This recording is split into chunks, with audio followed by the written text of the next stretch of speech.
Om Swastiastu. Anak-anakku semua kelas 10, kita akan mulai dengan pelajaran hari ini, yaitu tentang Upaweda. Namun sebelumnya, marilah kita tidak henti-hentinya selalu memanjatkan puja dan puji syukur kita ke hadapan Sang Hyang Widi dengan guru puja.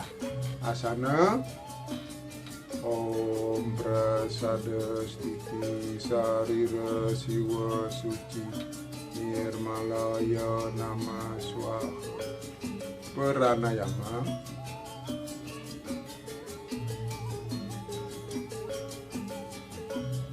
Karasodana. Om Sudamam Swaha. Om Mati Sudamam Swaha. Puja mulai. Om Guru Brahma, Guru Wisnu, Guru Dewa Maheswara, Guru Tatsat Param Brahman, Tasmai Sri Goe Namaha. Baiklah, kita langsung mulai dengan Upaweda. Apakah Upaweda itu? Kata Upaweda berasal dari kata upa, yang artinya di sekitar.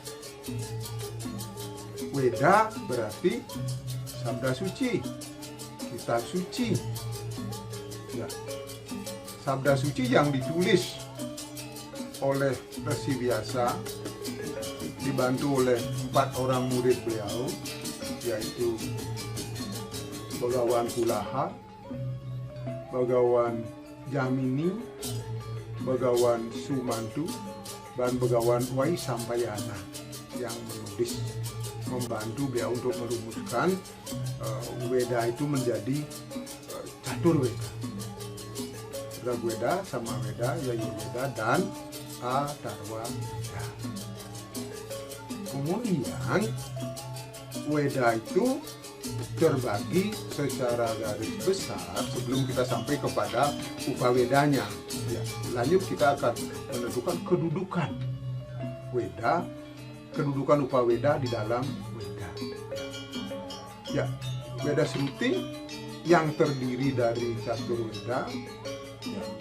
Kemudian Weda Semerti.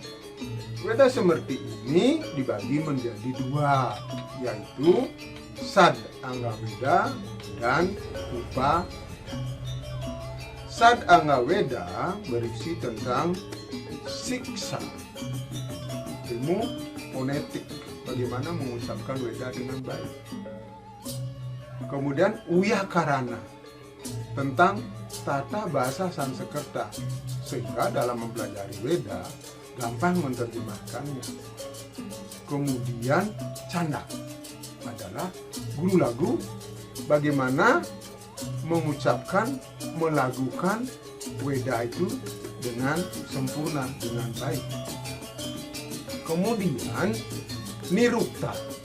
Nirukta adalah berisi tentang etimologi, asal kata, antonim, sinonim di situ, supaya gampang menerjemahkan. Misalnya dharma, lawannya adalah adharma. Jadi di dalam menerjemahkan bisa mencari di sekitarnya itu. Kemudian Jyotisa. Jyotisa adalah ilmu astronomi, ilmu perbintangan, ilmu falak, ya. Apa yang kita lihat di kalender Bali itu, itulah Jyotisa, bagian kecil dari Jyotisa. Sesungguhnya Jyotisa itu sangat-sangat luas. Ya, misalnya menentukan kapan terjadi gerhana bulan, gerhana matahari, semua dapat dihitung melalui Jyotisa. Yang terakhir adalah Kalpa. Kalpa adalah petunjuk pelaksanaan upacara. Kapan baiknya kita melakukan upacara apa? Ya, tentu dihitung sedemikian rupa sehingga mendapatkan hari yang baik.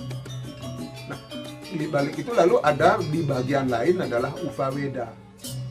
Ya, Weda secara utuh. Upaweda, upa berarti dekat. Weda berarti kitab suci. Ini yang apa yang kita dapatkan nanti di dalam Upaweda ini adalah cerita, adalah hal-hal yang merupakan penjelasan dari Weda. Kalau Weda itu, Weda Srukti, kalimatnya singkat-singkat disebut sutra, tetapi di dalam Upaweda semuanya itu kan diuraikan secara panjang lebar. Oleh sebab itulah di Upaweda kita akan temukan nomor satu adalah Purana. Ya.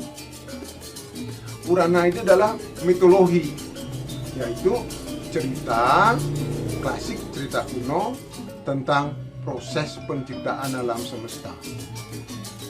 Proses penghancuran atau peleburan, ya orang menyebut kiamat, dan diciptakan kembali. Lalu di situ disentuhkan juga umur alam semesta ini, ya, Manwantara. Kemudian ada Wangsanucarita, yaitu tentang keturunan dari raja-raja Surya Wangsa yang mulai dari lebih tinggi yang populer, yaitu tentang Raja Sagara. Kemudian keturunan Raja Sagara seterusnya sampailah kepada Ramadewa. Ramadewa adalah termasuk Surya Wangsa. Kemudian ada di bawahnya ada Chandrawangsa. Chandrawangsa ini mulai dari Raja Jayati. Ya. Raja Jayati, kemudian keturunan beliau, Raja Duswanta yang kawin dengan Syakuntala, anak bidadari. Kemudian turun lagi sampailah kepada Raja Duswanta mempunyai putra Brata, keturunan Brata maka disebut Mahabharata. Kemudian Raja Santanu, dari Raja Santanu Dewa Brata, Resi Wisma. Kemudian dilanjutkan dengan Pandawa Kaurawa yang habis dalam perang Bharatayuddha selama 18 hari. Nah, itulah isi Purana antara lain. Kemudian ada Itihasa. Itihasa adalah sejarah masa lalu. Ini asa demikian terjadi, ini sudah terjadi di masa lalu. Nah, ini adalah Ramayana dan Mahabharata. Ramayana itu adalah sejarah masa lalu, peninggalannya masih ada sampai sekarang. Demikian juga Mahabharata.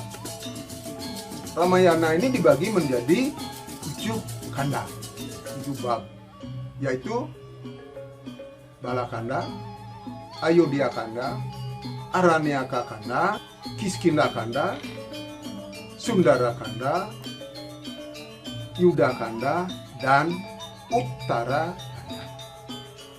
Sedangkan Mahabharata terdiri dari 18 parwa. Itu bagian dari Angaweda. Bagian dari Upaweda antara lain Purana, Itihasa, Arthasastra, Ayurveda, Gandharwa Veda, dan Dhanurveda. Nah, inilah bagian struktur dari Veda. Selanjutnya kita akan bahas satu-satu bagian-bagian dari Upaweda. Demikian pertemuan kali ini, kita akhiri sampai di sini dulu, dan pada kesempatan selanjutnya kita akan urai satu persatu tentang isi dari Upaweda. Mari kita tutup dengan Paramasanti Asana. Paramasanti mulai. Om Santi Santi Santi Om. Terima kasih, sampai ketemu pada kesempatan yang akan datang.